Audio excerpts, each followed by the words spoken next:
modelo individual de cada um. Então, ele enfatizou muito o nosso autoconhecimento, o modelo que vem dos pais, né? E uma coisa que eu achei muito interessante é que ele falou assim, as coisas que não vemos são mais poderosas do que as coisas que vemos. E aí ele colocou uns quadrinhos assim, né, do mental, do emocional, do espiritual e do físico. E aí o mental, emocional e espiritual são que influenciam no físico, né? O físico seriam os resultados, né, que a gente alcança. Não sei se vocês viram, eu postei hoje sobre Hum. isso, né? Que a gente fala lá no Instagram sobre essas 4 inteligências. Inteligência cognitiva, inteligência física, emocional e espiritual, né? São 4 tipos de inteligência que uma parte dos autores falam. Tem uma parte que fala em teoria de múltiplas inteligências, aí tem mais ainda, tem lógico-matemática, inteligência linguística e tal, mas eu acho que tudo se resume nessas 4 que você falou, né? Tudo se resume nessas 4, é muito massa. E aí ele fala muito da causa e efeito, né? Que tudo, que o exterior reflete o interior, né? Então, tudo começa na mente mesmo, né? No nosso consciente, no nosso inconsciente, para se materializar. Então, ele fala também que vai trabalhar com declarações, né? Durante o livro. Para você fazer declarações para alcançar uma mente milionária, né? Que ele vai trabalhar mais na parte 2. E ele diferencia afirmação de declaração. Ele fala, afirmação é aquele... coisas do tipo de livro de O Segredo, né? Que fala para você afirmar, né? Um enunciado positivo que como se já tivesse sido alcançado. Já a declaração, não. Ele fala que a declaração é a intenção que emite uma frequência vibratória para as células do seu organismo para você agir. Eu achei muito interessante isso e o livro é muito interativo, né? No final, para você fazer as questões interiores, declarações, né? Você falar para tentar internalizar alguns pensamentos, né? Isso é interessante. Exatamente. Vou fazer uma provocação aqui, aproveitando, né? Para a gente poder dialogar. Eu vejo que tem muita fala, queria até o que você acha também, Guilherme. Tem muita fala hoje em dia de pessoas que dizem assim, não, você declara algo para o mundo, então você vai lá declarando repetidamente e isso vai te trazer, né, uma mudança na sua vida ou uma mudança de comportamento. Então tem algumas pessoas que acordam todo dia e fazem declarações repetitivas. Tem algumas pessoas, por exemplo, que criam mantras, então toda vez que acontece algo, fala algo. Há um tempo atrás, a gente tinha aqui em Goiânia alguns treinadores que faziam no parque ali Vaca Brava também, algumas coisas de fala, de posicionamento, se acordava às 5 horas da manhã para fazer... Eu acho até legal, só não consigo acordar às 5 horas da manhã, né? Eu tenho uma dificuldade com esse negócio de 5 horas da manhã. Eu acho que live 5 horas da manhã, acordar para ir para o parque 5 horas da manhã, esse negócio não dá para mim, não. Mas eu queria saber de vocês o seguinte, vocês acreditam de verdade? E qual a diferença, Marcelo, da live das 5, das 10, das 11? Não faço ideia. Qual a diferença de tomar banho gelado? Agora, começaram com isso. Um cara lá de São Paulo, agora ele filma ele botando gelo na banheira e ele entra na banheira. Tomei banho gelado. Não, tá na moda. Como é que é o nome do método? Eu vi isso, eu fui atrás para fazer. Gente, onde é que esse pessoal tirou isso? Acho que é método Inhofe, um negócio assim. Aí os caras vão de um canadense, né, para aumentar a imunidade. 30 quilos de gelo ali e o cara vai tomar banho para resetar. Bicho, eu só me lembro de um negócio. Eu tava viajando com a Jéssica, né? A gente foi lá para o Jalapão. Aí tinha uma montanha bem grande, sabe? Aí o cara disse assim, R$250 para você ver o nascer do sol nessa montanha aqui.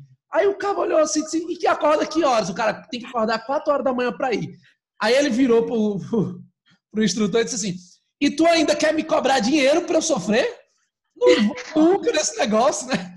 Eu vou sofrer e ainda eu vou pagar pelo sofrimento. Eu vou pagar para te levar para sofrer. Mas eu acho assim, tudo bem. Eu tenho um certo preconceito, confesso, em relação a esse negócio de 5 horas da manhã. Mas o que vocês acham sobre a declaração, sobre afirmar? A Jéssica levantou a mão. Fala aí, Jéssica. Quando eu fiz meu último treinamento em São Paulo, no Master, eu conheci uma menina que estava falando sobre a declaração, que eu achei isso muito engraçado. Assim, o tipo de crença que ela tinha. Ela leu em algum lugar dessas coisas, tipo banho gelado, enfim, que se você escrevesse 51 vezes num caderno e lesse todos os dias durante 51 dias aquilo, você ia conseguir o que você tinha escrito. Então, é uma forma de declarar que ela acreditava real. Aí, a gente estava 15 dias no treinamento, aí ela falou, amiga, mas já tem 15 dias que a gente está aqui, tem 15 dias que eu não estou escrevendo, então eu nunca vou conseguir isso. Então, assim, a forma com que a pessoa acredita que realmente isso vai fazer alguma diferença. Olha, eu acredito, Marcílio, nessa... Não acredito, na verdade, não acredito nesse tipo de coisa. Eu acho que isso é historinha que a gente conta para poder... Mantra, esse negócio, cara... Não, pra mim não. Poder de mentalização, da visualização, beleza, mas agora, você escrever frases como se aquilo... Cara, não vai agir para ver se vai realizar, não. Fica só na fala. Ou espera... E o pior, né, cara, é muito leigo. Leigo, não digo no aspecto, não são da área de pesquisa, não lidam com isso. Aí o pessoal vai lá, vê uma meia dúzia de aulas a respeito de física quântica e taca o nome disso de física quântica, né? Não, o poder do Diz assim, eu sou estudioso da física quântica. O cara viu um vídeo no YouTube de meia hora ali e sou. quer inventar o pensamento do Einstein, teoria da relatividade. Aí quer explicar, né? Mas eu acredito muito, assim, que os pensamentos positivos, eles podem sim mudar o que vai ser durante o seu dia. Você acordar e não olhar para o céu, gratidão. Não é isso. É você ter um pensamento de que você vai fazer aquele dia produtivo. Ou então que você vai... já tem essas metas, como o Marcílio sempre fala, defina suas metas antes e mentalize que você vai conseguir. Porque ainda mais nessa quarentena, se você não tiver esse pensamento, as coisas vão acontecendo fora do controle. Eu vou colocar aqui um pensamento meu. Olha aí o grande Elker ali, ó, atrás. Ó. E aí, meu amigo, tudo bem? Como é que você tá? Alegria ter você por aqui, ó. Tá sem o áudio, né, Tati? Aí. Boa noite, galera. Tudo bom? Estou aqui participando aqui de tabela, né? Como se diz. Estou aqui aprendendo com vocês. Valeu, meu amigo. Valeu. Gratidão aí. Cara, eu vou colocar aqui um ponto de vista para vocês, né, que tem um pouco de base na justificativa do que eu vou falar. Não é um achismo só, né? A maior parte dessas pessoas que dizem que declarar por si só, né, tipo, fica declarando um monte de vezes que vai funcionar. Eles falam isso por conta de um estudo científico que é muito, muito mal interpretado. Muito mal interpretado. Esse estudo científico, ele diz que quando uma pessoa repete algo 21 vezes, significa que ela internaliza isso como hábito. Só que, tipo assim, quando a gente fala em ciência, gente, como é que funciona algo científico? Eu pego um grupo de pessoas, eu testo isso e isso me dá um resultado. Então, imagine, por exemplo, que eu tenho aqui a gente, certo? Eu tenho aqui, sei lá, 12 pessoas. Eu vou aplicar um método agora e vou ver se funciona com vocês. Funcionou? Beleza. Aí eu digo o seguinte, olha, 100% das pessoas que estavam no meu webinar aqui, depois de 21 declarações, partiram a ter esse hábito. Só que não é porque eu apliquei esse método com 10 pessoas, 12 pessoas, que isso funciona para o mundo inteiro. Então, tem pessoas que vão ser com 21 dias, tem gente que vai ser com 15, tem gente que vai ser com 9 meses, tem gente que vai ser com 12 meses que vai aprender algo, né? E a frase que eu mais, assim, cara, ela é meio chula, mas é porque é o estilo do Murilo Gun. A frase mais verdadeira que eu já ouvi na minha vida foi o Murilo. O Murilo falou assim, né? Não adianta tentar parir mulher que não tá grávida. Eu adoro essa frase, velho. Não adianta você tentar parir mulher que não tá grávida. Então, por exemplo, o cara, sei lá, acordei hoje, vou escrever um livro, né? Vou escrever um livro, 21 vezes, vou escrever um livro. Não escreve, pô. Parir uma mulher que não tá grávida, a pessoa ainda não tá grávida para poder sair o negócio, pô. Sabe? Não, vou ficar magro. Não vai funcionar. A pessoa ela ainda não tá preparada para esse negócio, entendeu? Então, é muito importante que entenda assim. Vou ficar magro com o chocolate na mão. Vou ficar magro. Vou ficar magro. Vou ficar magro. Né? Uma coisa que eu gosto muito de dizer é respeite o seu processo. Você precisa respeitar um processo. Nayara falou, tem uma diferença entre afirmar, né, Nayara? E declarar, sim. e declarar isso de verdade, internamente, um compromisso. Uhum. Everton, fala aí, você pediu a fala, falei muito. Eu acho... Beleza, deixa eu falar. Acho que... Gente, o que aconteceu? Sabia que ia pegar. Ai, deixa eu fechar a porta do... Vou fechar a porta do quarto, peraí. Você consegue, Everton. E eu ainda mandei aqui no Instagram, pelo direct. Nossa, tá tocando uma música de fundo. E eu tava na dúvida de quem era. Voltei. Eu achei que era um Marcinho. Voltei. Ué, só vocês dois estavam. A Sâmia. Rolê na casa do Everton. A Sâmia tá vendo a live do Zé Menotti, eu tava com preguiça de fechar o quarto. Não, gente, não pode estar pegando. Tá sofrendo muito nessa casa. Tô com pena do Everton durante a quarentena, hein? Que nada, agora eu vou ouvir também. Vai lá. Mas é o seguinte, 2 pontos enquanto você estava falando. E a gente sempre fala isso. Eu acho assim, cada um acredita naquilo que faz sentido. Isso é o que eu acredito. Então, se a pessoa acredita que isso faz sentido, bom para ela. Mas eu acho que hoje está vindo muito no mercado o achismo. Eu estava até conversando isso com o Guilherme, a gente sempre fala também, que hoje tentam lançar fórmula para tudo. Então, hoje é importante você correr atrás daquilo que realmente assim, faz sentido, embasado. Que não adianta nada, igual o milagre da manhã, falar para acordar às 5 horas da manhã. Você vai acordar às 5 horas da manhã. Tomar banho gelado. Mas, tipo assim, que base científica realmente traz isso que vai melhorar para você? Eu acredito assim. Já tem outras pessoas que não, que acreditam que é do universo, que é da magia, sei lá. Mas eu acredito mesmo assim que hoje a gente tem que filtrar mais do que nunca qualquer tipo de informação. Eu acredito nisso, faz sentido. Outras pessoas não. E se hoje está fazendo sucesso, porque muitos acreditam assim, mas eu não acredito. Eu gosto de chamar isso de síndrome do how, né? Síndrome do como. Como fazer isso, como fazer aquilo. Aí muitas vezes é interessante que você entenda, a gente tem que buscar o como, sempre tem que buscar o como, né? Mas a gente tem que entender que às vezes o como não é mágica, o como é um processo. Então, você quer aprender línguas, por exemplo, né? Tinha um colega meu que dizia como você fala fluentemente inglês em um mês. Esse era o produto dele, ele vendia isso, né? O Teacher Lucas acho que pode falar melhor aí, mas ele falava isso, como falar inglês em um mês, fluente. Eu disse, bicho, velho. E ele ganhando muito dinheiro, porque a galera tava comprando o curso dele. Perceba, né? Se você vende um negócio, quem não tem interesse? Eu queria.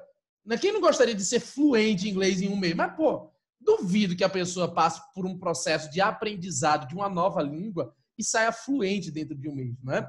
Então, é claro que existe um processo, você tem que respeitar isso, você tem que se entender, até para que você não sofra com isso, né?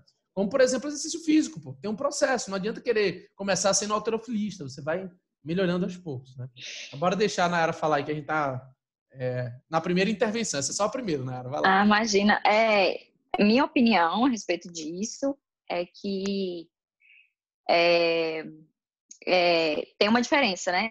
O próprio livro explica a afirmação e a declaração. Então, a afirmação seria... Basicamente, você, igual no livro O Segredo fala, né? Você acordar de manhã e afirmar que você é rico, sem ser rico. Então, seu cérebro vai confundir as coisas, né? Agora, a declaração não, você vai ter a intenção. Ter a intenção vamos dizer, você vai sentir aquilo e aí você, fazendo ela várias vezes, a ideia é que essa intenção se transforme em ação. Né? Mas cada um tem seu processo.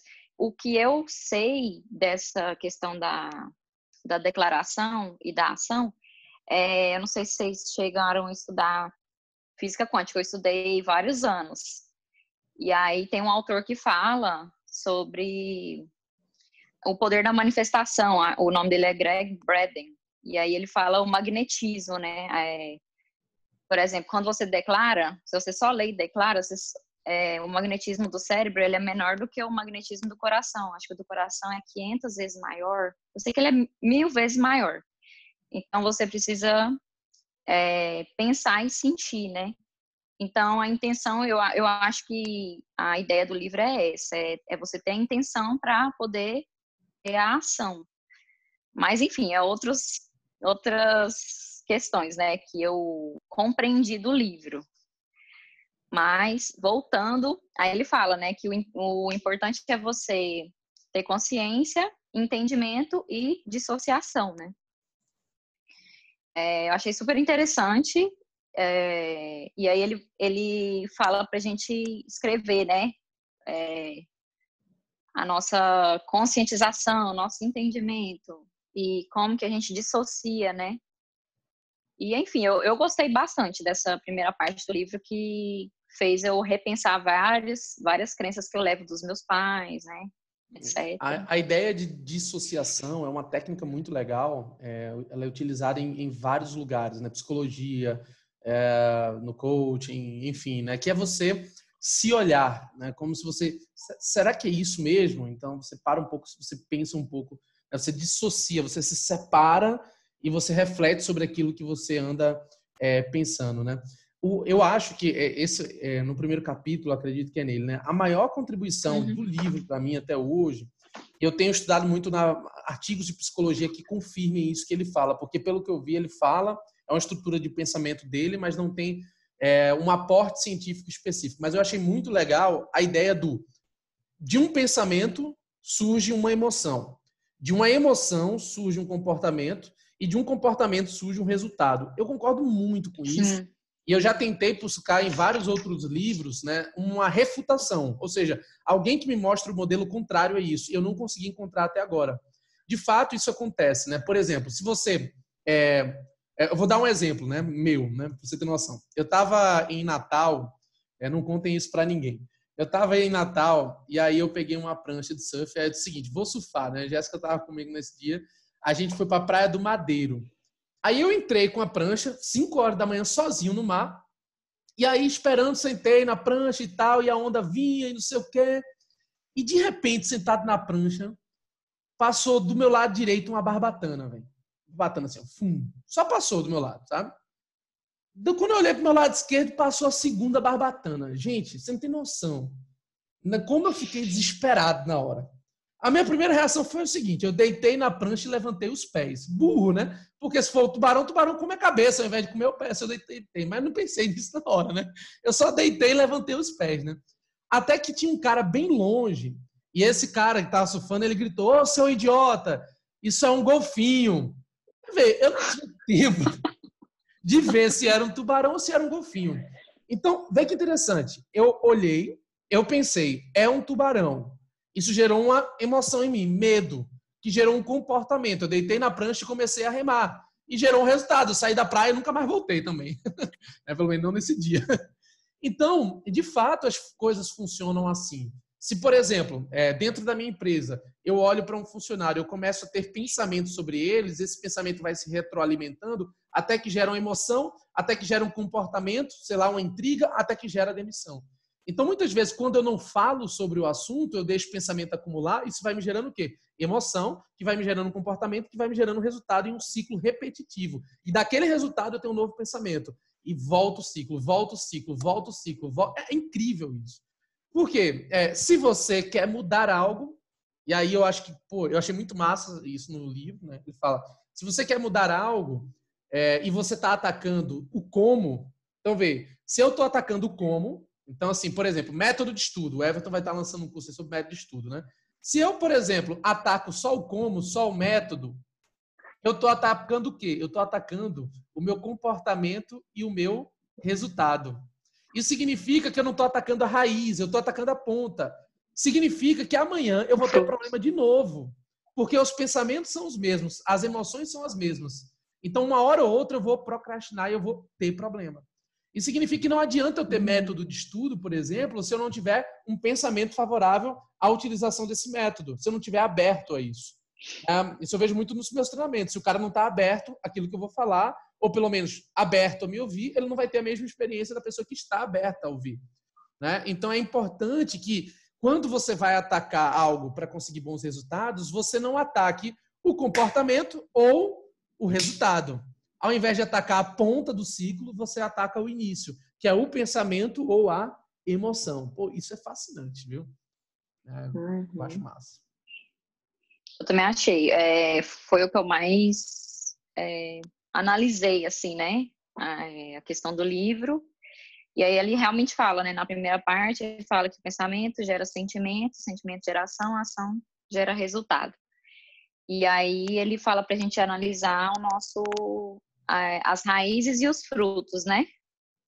E aí, para você olhar a raiz, geralmente a raiz está nos pais, ou na sua criação, alguma crença, né? Ou seja, está dentro de você. Então, você precisa, na hora que vier essa informação, né? Em tese, você precisa agradecer pela informação e mudar. A ideia, na segunda parte, é você identificar, né?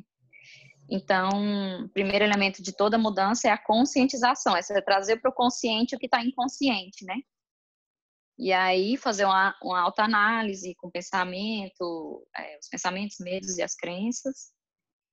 E, enfim, na segunda parte ele fala, né? Os 17 modelos, parece? 17 pensamentos. Aqui, os arquivos da riqueza, né? Os 17 modos de pensar e agir que distinguem os ricos das outras pessoas. Aí, desses 17 modos de pensar, o que mais me chamou atenção em mim foi que os ricos gostam de se autopromover, né? Isso, na minha família, na sociedade, etc., as pessoas confundem muito com arrogância, por exemplo. E com a síndrome e é diferente, né? Arrogância, síndrome da superioridade. E, não sei, eu gostei muito dessa e de todos, né? Todas essas questões sobre... Qual é o modelo mental? Você tem aí ele, como é? Ele falou assim que os ricos é o 8. Ricos gostam de se autopromover. Aí ele fala do pobre, né, entre as outras pessoas.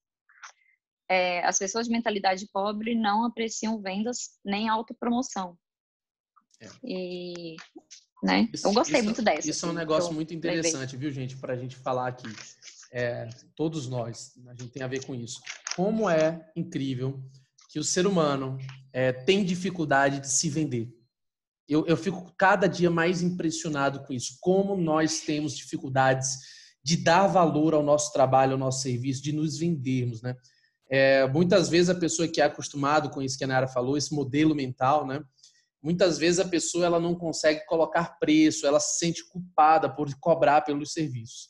Eu vejo muito isso, né? Quando eu comecei, por exemplo, atendendo, eu tinha muita dificuldade de colocar. Por exemplo, quando eu advoguei no iniciozinho, eu gostava de fazer advocacia no êxito, né? Por que no êxito? Porque você não sente a culpa. Se o cara ganhar, ganhei junto, tudo mais, não estou culpado. Mas a verdade é que não é o correto. A gente tem que ganhar pelo trabalho que a gente faz, né? Então, e isso tem a ver com saber se vender, saber dar um preço pelo seu próprio serviço, saber quanto vale a sua hora, né? A gente estava medindo na procuradoria quanto vale uma hora de um procurador do Estado, ou melhor, quanto vale a hora da procuradoria, né? Ou seja, a Procuradoria do Estado funcionando hoje, quanto vale a hora de funcionamento da procuradoria, gente. E aí a gente... Você falou, tem a ver com que as pessoas ricas são excelentes recebedoras. As pobres têm mentalidade pobre, são péssimas recebedoras. Ou seja, aquela ideia de merecimento ou não, né? Também está relacionado com... Sim, o poder do merecimento é incrível. Tem um livro muito bom, depois se vocês quiserem ler, que é Doar e Receber, do Adam Grant. Um autor incrível. Dar e Receber, desculpa. Dar e Receber, o nome do livro. Fala sobre isso, né? O merecimento, a aceitação. Mas é incrível que algumas pessoas têm dificuldade de colocar preço, né? De dizer assim, olha, esse é o meu valor. E eu vejo que a gente fala muito assim, veio da nossa infância, veio dos nossos pais. Mas não é uma coisa muito automática, a gente tem que perceber. Por exemplo, o meu pai, ele sempre foi um cara com um modelo mental de rico. Ele sempre colocou valor. Eu me lembro assim, eu me assustava. A gente ia para reunião, aí chegava um cliente lá, e o cliente com uma causa totalmente perdida às vezes. Aí o cliente, quanto é, doutor Marcelo, que você cobra para poder fazer esse trabalho para mim? Aí meu pai chutava o valor, velho. Ele dizia assim, 20 mil reais. E ele falava na minha assinalada.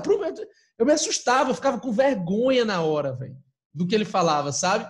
E o cliente aceitava pagar aquele valor. E quando o cliente dizia que sim, eu tomava um susto em dobro. Eu disse, como é que ele vai pagar por essa causa que é quase perdida? E o meu pai ia lá, fazia, o cliente ainda saía satisfeito, sabe? Então, meu pai tinha um modelo mental de rico. Já a minha mãe, ela tinha um modelo mental de, tipo assim, não podia cobrar por nada. Era doação. Ai, meu filho. Ai, vai dar errado. Né? Quem conhece minha mãe sabe que ela é muito pessimista. Ai, isso. Ai, aquilo, não sei o que e tal. E eu peguei muito do modelo mental da minha mãe, não do meu pai. Eu, no início da minha carreira, tive muita dificuldade de cobrar pelos meus serviços. Né? Então, não é algo muito automático. Você não percebe de onde você pegou. Você simplesmente pegou. E aquele modelo mental faz parte de você.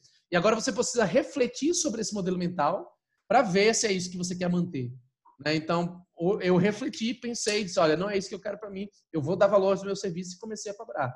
Né? E é algo que muita gente tem dificuldade, principalmente em época de crise, né? Que é uma época onde a gente fica, poxa, né, tal, pensando sobre isso. Mas é muito bom isso que ela falou, esse modelo mental é um dos principais. Pode continuar, Nela. Não, assim, no decorrer do livro, ele vai falando vários arquivos da riqueza, né? Mas o que eu achei muito interessante na parte 1 foi essa parte da gente levar o modelo dos pais, e aí também tem a questão do relacionamento, né? A pessoa com que você vai se relacionar também tem outro modelo de dinheiro. E aí, por isso que muitos casamentos fracassam, né? Porque às vezes, ele falou o exemplo da esposa dele, né? Que a esposa dele é acostumada com o modelo de que o pai dela sempre era o provedor. Então, sempre que ela pedia dinheiro para a mãe dela, o pai dela a mãe dela falava para pedir para o pai, e aí ela pegou e levou isso para o casamento e começou tudo que ela ganhava por ela mesma, ela gastava, e também do marido. Então, ela fez isso, e ele pegou e disse que foi muito complicado para fazer ela compreender que ela tirou isso dos pais e depois para ela mudar a atitude dela. Eu achei bem interessante. Isso tem muito a ver com modelagem, né? Tati, fala aí. Sim. Então, gente, vai ter uma panela de pressão aqui atrás, né? Porque sou dona de casa, né? Tranquilo. É o seguinte. Quando eu era pequena, meu pai trabalhava muito e trabalhava viajando, né? Aí minha mãe era extremamente ciumenta. Mas assim, de ligar, rastrear meu pai, ou ligar no hotel, ou ligar para todo mundo que trabalhava junto para saber onde que ele estava. Quando ela não sabia onde que ele estava, ela falava assim, filha, vamos pro shopping gastar todo o dinheiro. Para o seu pai não ter que gastar com outra mulher. Vamos lá. E a gente ia e fazia aquela festa. E amava. E aí, hoje eu vejo... Verdade. Eu amo ir pro shopping, gastar dinheiro, né? Quem que não gosta? E aí o Elker fica falando, tá gastando, tá comprando, não sei o quê. E eu compro as coisas que eu nem uso, não sei nem pra ter, sabe? Eu acho que veio disso. E aí eu li o livro e reconheci. Minha mãe, aí eu fui mais fundo, né? Fui pensando nas coisas. Meu avô traiu muito minha avó e constituiu uma nova família, a gente descobriu só depois. Então, eu acho que minha mãe pensava assim, olha, eu vou gastar para ele não ter dinheiro para ter outra família. E aí, né, deu um monte de coisa errada, mas no fim deu certo. Isso tem muito a ver com o que tem o outro livro, que é o ciclo da autossabotagem. Como a gente repete comportamentos sabotadores dos nossos pais. Né? Então, tipo assim, sem que a gente perceba, muitas vezes, a gente tenta suprir uma ausência. Muitas vezes acontece isso, todo excesso normalmente é suprindo uma ausência. Então, falou aí, né? Pois, porque ele foi embora, então ela ia comprar. Normalmente acontece isso. Não estou dizendo que é exatamente, porque a gente não tem como ter uma verdade absoluta sobre nada, mas normalmente uma pessoa que faz esse comportamento de comprar em excesso e foi embora é tentando suprir a ausência do outro. Né? De todo excesso, nós podemos encontrar uma ausência, uma falta em alguma coisa. E muitas vezes nós vemos os nossos pais, mas não só pai, tá, gente? A gente fala, a formação primária, que é dentro de casa, e a formação secundária, que é na sociedade. Isso é um conceito sociológico, né? Formação primária e secundária. E aí, nesse conceito de formação, na nossa infância, aqueles modelos que nós vamos vendo, enxergando, ouvindo, né, e sentindo, eles começam a ser replicados no nosso subconsciente sem que a gente perceba. Então, a gente passa a replicar esse comportamento, a gente passa de agir de uma forma semelhante àquela pessoa. Muitas vezes, para suprir uma falta daquela pessoa na nossa vida, acontece isso, porque aquela pessoa ela não está mais presente na vida da gente, a gente começa a fazer igual a ela para preencher aquele vazio. Ou muitas vezes por conta de uma internalização de um pensamento, só que a gente não consegue perceber. E isso entra na nossa vida e a gente está lá de boa. Então a gente está muitas vezes fazendo aquele comportamento, dá para ver que está num comportamento autodestrutivo, né? Por exemplo, uma mãe que se submete a um comportamento autodestrutivo do pai. Não tem mais relacionamento, o pai bate, humilha, não sei o que e tal. A filha nasce e diz, eu nunca mais quero isso para minha vida. Aí ela vai e faz o quê? Arruma um relacionamento igualzinho que ela não gosta muito e está lá presa, né, com a subjetividade. Padre Fábio de Mello gosta muito dessa expressão aí, né? Ele fala sobre aprisionamento da subjetividade. A psicologia traz esse conceito também. E a pessoa entra nesse comportamento autodestrutivo de novo. E aí, como é que eu faço para sair desse ciclo? Essa é a grande questão, né? Eu acredito que o grande passo de sair desse ciclo é tomar consciência daquilo que é inconsciente. Mas não é fácil, não. E isso é o ponto. Não tem fórmula mágica. Não tem fórmula mágica, né? Fala, Everton. Eu queria, na verdade, fazer uma pergunta sobre isso, desse ciclo da autossabotagem. Por quê? Porque eu cresci com meus pais, com meus avós, e eu amo cada um deles, mas eu vi que tem certos comportamentos em cada um que eu não quero levar para a minha vida, assim como também da sociedade, quando eu conheço cada perfil. E eu queria fazer uma pergunta no ciclo da autossabotagem, porque, por exemplo, essas coisas que eu vejo que são comportamentos que eu não quero levar, eu uso como exemplo. Então, por exemplo, eu vejo determinada pessoa fazendo algo que eu repudio, então eu falo, não, para honrar minha história, honrar meu caráter, eu vou fazer diferente, eu vou fazer diferente dessa pessoa. Então, eu não sei se tem no livro, se esse seria um dos métodos, mas pelo menos eu faço isso. Tem alguns comportamentos que eu vejo na sociedade, ou da minha própria família, que para eu não repetir, eu tento fazer o inverso, mas da maneira melhor, maneira positiva, sabe? É o que eu faço. Mas tem, igual você falou, tem alguns comportamentos que são invariáveis, que acaba repetindo. Mas os que eu acho mais grave, sim, eu tento fazer o contrário. Pelo que eu entendi do livro, ele fala que para você não sentir... a questão dessa motivação é você não sentir raiva, né, do que os seus pais fizeram e do seu modelo, mas aceitar, só que com um propósito diferente. Tipo assim, por exemplo, para você não querer provar a ninguém nada, né? Você não quer ser milionário para provar para ninguém, ou por medo, ou por insegurança, né? Mas sim por outros motivos, pela liberdade, né? Por um propósito. Eu acho que é isso aí. Só que aí você precisa identificar dentro de você. Será que eu estou fazendo isso por raiva dos meus pais ou é porque eu quero ser livre? Né? Acho que a questão é essa. Pelo que ele fala aqui. Outra coisa também que às vezes trava uma pessoa, que eu até tinha lido em outro livro, que falam que os inconformados são aqueles que têm chance de dar certo. Muitas vezes até a própria sociedade, não só a família, intitula que você deve seguir uma regra de estudar, formar, casar, ter uma família e tudo mais. E tem gente que tem ideias assim fantásticas e não colocam em prática justamente por causa desse julgamento que a sociedade impõe desde pequeno. Tava vendo até mesmo um exemplo o dono da Nike, enfim. No livro dele ele fala que ele ficou inconformado porque ele gostava muito de correr. Antes de ter a ideia da Nike, ele gostava muito de correr. E teve a ideia de que queria mudar a vida de outras pessoas e tudo mais, e não sabia como fazer isso. E ele ficou martelando na cabeça como ele faria. E pensou, gente, por que eu não junto o útil ao agradável? Ou seja, aí ele disse que depois muitas pessoas julgaram, porque ele continuou no emprego bom que ele tinha e vendendo sapatos de segunda linha. E aí ele pensou, ele fala que ele pensou muito porque achou que a família dele mesmo ia julgar, entendeu? Que muitas pessoas iam julgar. Pessoas que estavam ao lado e sociedade também, porque tinha um emprego razoavelmente bom e deixaria esse emprego para ficar vendendo sapato. Aí fala muito sobre o inconformismo também das pessoas. A zona de conforto, ela prende, né? Agora, uma coisa que a gente tem que colocar na cabeça é que muitas vezes a gente sofre, né? por conta disso. E o ponto de vista não é sofrer, é agir, é olhar para frente. É, como eu gosto de dizer. Eu acho que é aprender também. Isso. Mas tem muita gente que não está preparado para a mudança e a gente não pode julgar. Eu cada dia mais eu tenho percebido isso, sabe? Você sofre, por exemplo, muitas vezes com pessoas que não aproveitam oportunidades. Eu não sofro mais, porque eu vejo isso, né?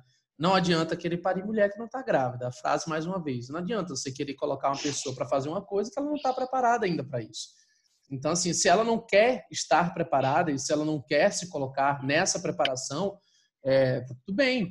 Mas eu vejo que outras pessoas, por outro lado, estão preparadas, estão dispostas, mesmo vivendo uma adversidade, né? Eu vejo muito isso. Todas as vezes que eu me coloco em situação como essas que vocês estão narrando, o que eu faço? Eu me exijo, pessoalmente, não me exigir de sofrer, mas eu me exijo dar soluções ao invés de focar no problema.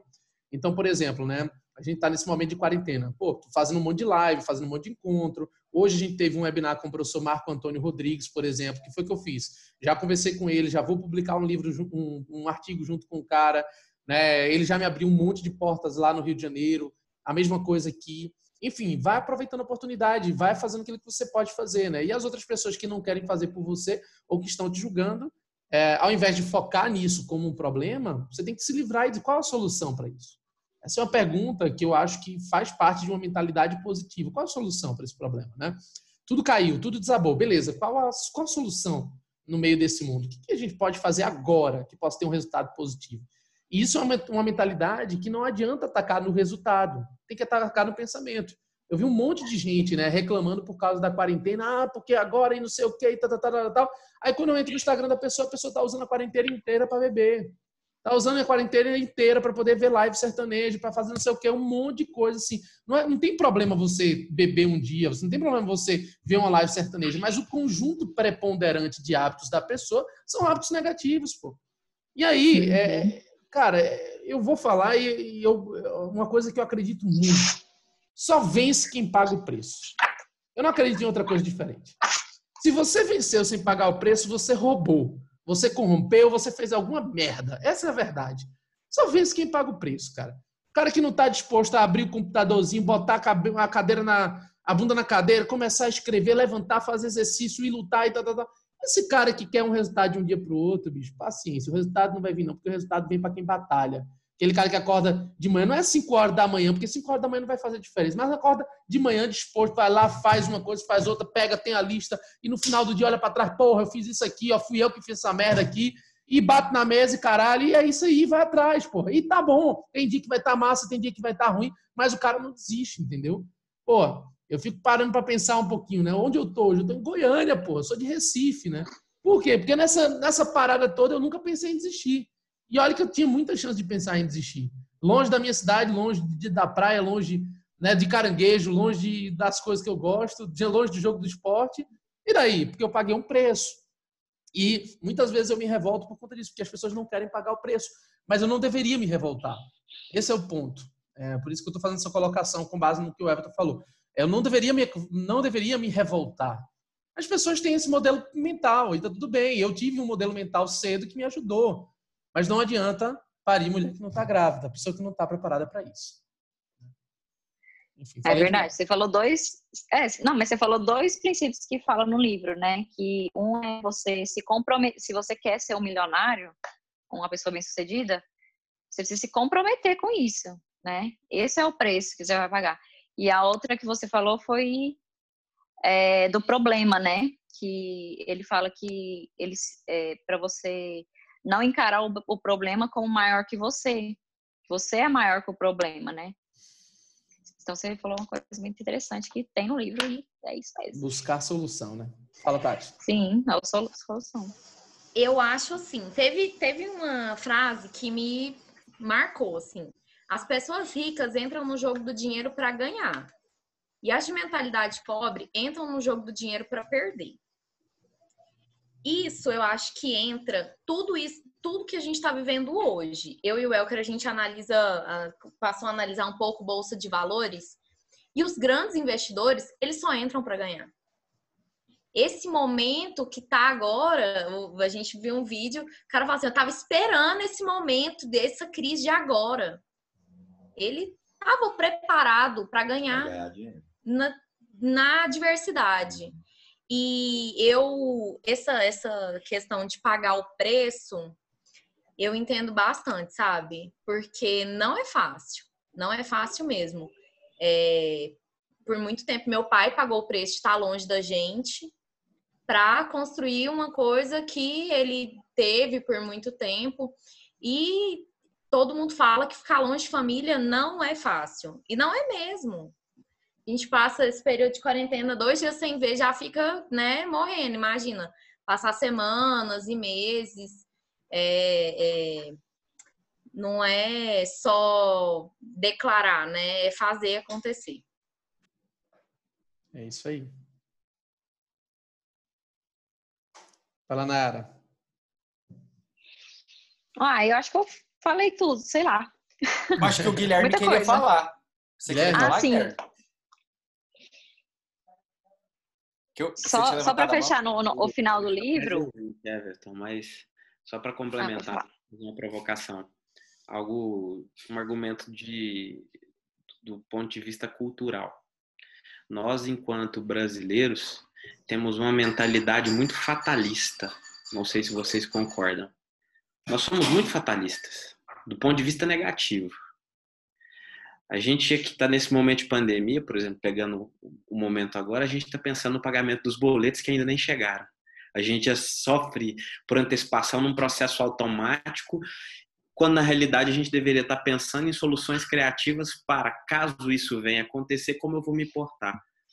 E como me portar, ou na verdade, esperar aquilo acontecer para de fato se posicionar. O que eu posso fazer hoje para resolver esse problema agora? Na verdade, a gente passa todo esse tempo. E esse aspecto cultural negativo que a gente tem, de ser fatalista, me remete a outro ponto, Marcílio. Que nós não fomos preparados, pegando a sua fala lá de precificação, lá atrás você falou isso, eu fiquei ouvindo e refletindo, de precificação, nós fomos treinados para sermos técnicos, experts. Nós fomos treinados para ser juristas, da área do direito, você é treinado para ser dentista, você é treinado para ser médico, etc. Algo que eu observo nos americanos, não tô dizendo que a gente tem que importar da cultura deles, mas do comportamento deles, algo que que nós brasileiros poderemos modelar. Eles são bons de negócio, de business. Eles são treinados a não ser só profissionais, mas são treinados para fazerem negócio, bons negócios. E isso entra essa questão da precificação, como o Marcílio disse lá atrás. A gente precisa saber negociar e fazer negócio, quando na realidade a gente quer tudo de graça, a gente quer que o amigo faça para nós porque ele é amigo. A gente vive vendo meme, né, que não existe consultoria grátis para advogado, essa coisa toda. E nas outras profissões também, a gente espera um preço baixo, a gente inveja o outro porque ele teve prosperidade, porque ele teve sucesso, porque ele ficou milionário. Alguma coisa. O brasileiro é treinado para isso, né? De forma automática, cultural, a gente foi treinado para fazer isso. E eu queria deixar uma provocação também para a gente discutir, fechando esse pensamento. Vocês acham que todo mundo nessa cultura nossa nasceu para ser milionário? Com certeza não, né? Mas uma coisa que você falou que é incrível, cara. Eu vejo muito isso que você disse, assim, no Brasil nós temos uma cultura, e isso vem de longa data, né? Nós temos uma cultura de que a educação formal é a solução para sair da pobreza, não é? Mas os grandes modelos do Brasil de milionários não fizeram educação formal. Olha que interessante, né? Você pegar aí grandes modelos, como, sei lá, Silvio Santos, um cara que não fez uma educação formal. A gente pode pegar vários... saiu da faculdade. O Mark Zuckerberg, que não concluiu. Isso não significa... É brasileiro aí, o Flávio Augusto. Flávio Augusto, geração de valor. Jorge Paulo Leman também. Tem muitos exemplos, mas é claro, e isso eu quero deixar muito claro, isso não é uma afirmação de que você não precisa de educação formal, pelo contrário, você precisa de educação formal, sim. Eu acredito muito na educação, na leitura. Mas isso significa que a educação formal falha em um aspecto, tá? Porque tem muita gente também milionária que tem educação formal. Então, o problema não é esse. O problema é que a educação formal ela falha em um aspecto, que é te formar em conhecimentos interdisciplinares, que o americano é bom, O europeu, muitas vezes, também, em alguns países... Ora, se nós somos formados para um mercado, nós precisamos saber como funciona esse mercado. A questão é que não nos ensinaram. Olha, Não deixa eu tá te falar uma. Para você ter uma noção de como isso é verdade, né? A Tati viu aí no último PWS o desespero dos participantes. Tem um momento lá do PWS, sem dar spoiler, né? Para quem não conhece, o PWS é o nosso treinamento de oratória. Aí tem um momento em que os alunos eles têm que montar uma apresentação, né, de um produto ou um serviço. Então, você tem uma empresa e você vai ter que apresentar isso para um grupo de jurados. Aí o grupo de jurados são os meninos. Aí o Everton, a Jéssica, a Aninha, eles estavam lá como jurados. Bicho, todo mundo lá, ó, tá, então vai montar o projeto e os negócios, cada um melhor do que o outro, velho. Você não tem noção como os projetos bons, assim, ó. Teve gente que montou um slide 3D, o outro que montou uma apresentação que ia lá e falava e fazia não sei o quê e soltava fumaça. E aí, no primeiro, cara, que foi apresentar, ou foi o primeiro ou foi o segundo, eu não me lembro. Quando o grupo subiu no palco para apresentar para o júri, né? Aí, eles, quando falaram a primeira frase, o júri só falava inglês. A gente colocou um improviso no meio, só fala inglês. Rapaz, o homem que estava apresentando, que estava com o microfone na mão, esse homem tremia tanto. Ele tremia. Aí ele não sabia o que fazer. Cara, uma coisa muito simples. O que ele tinha que fazer? Ele tinha que virar para a equipe dele e perguntar: quem aqui fala inglês? Né? E se não tivesse ninguém na equipe, virar para o público e dizer: quem aqui fala inglês? Tinham 100 pessoas participando do treinamento. Ele não conseguiu ter o pensamento, né, de acalmar e perguntar se alguém falava inglês. Por quê? Porque nós não somos preparados para lidar com improviso, com negócio, com relacionamento. Nós somos preparados ao seguinte, ó, decora essa norma, vai lá e vai, repete. E no treinamento, não. No meu treinamento eu coloco assim, ó, você vai ter que saber improvisar, pô. Você vai ter que se preparar para um negócio que você nunca viu na sua vida. Né? Tanto é todo o treinamento nosso é baseado isso, né, Marcelo? O mercado te exige improviso, raciocínio rápido, solução de problemas de forma muito séria. Ele não vai te esperar. Não, é esse o ponto que eu queria colaborar. Maravilha. Nara, mais uma conclusão aí do livro. O livro te faz refletir, principalmente nos seus padrões mentais, né? Na verdade, ele fala para você ser milionário, você não precisa primeiramente ser rico ou filho de pessoas ricas, né? Ele fala que tudo é energia, não sei se vocês acreditam nisso, mas ele fala, né? Que tudo é energia. E ele fala que tudo começa dentro, né? Então, a questão é o autoconhecimento mesmo. No final do livro, ele me chama a atenção porque ele fala assim que... Assim, ele fala para você sair da zona de conforto, né? E para você...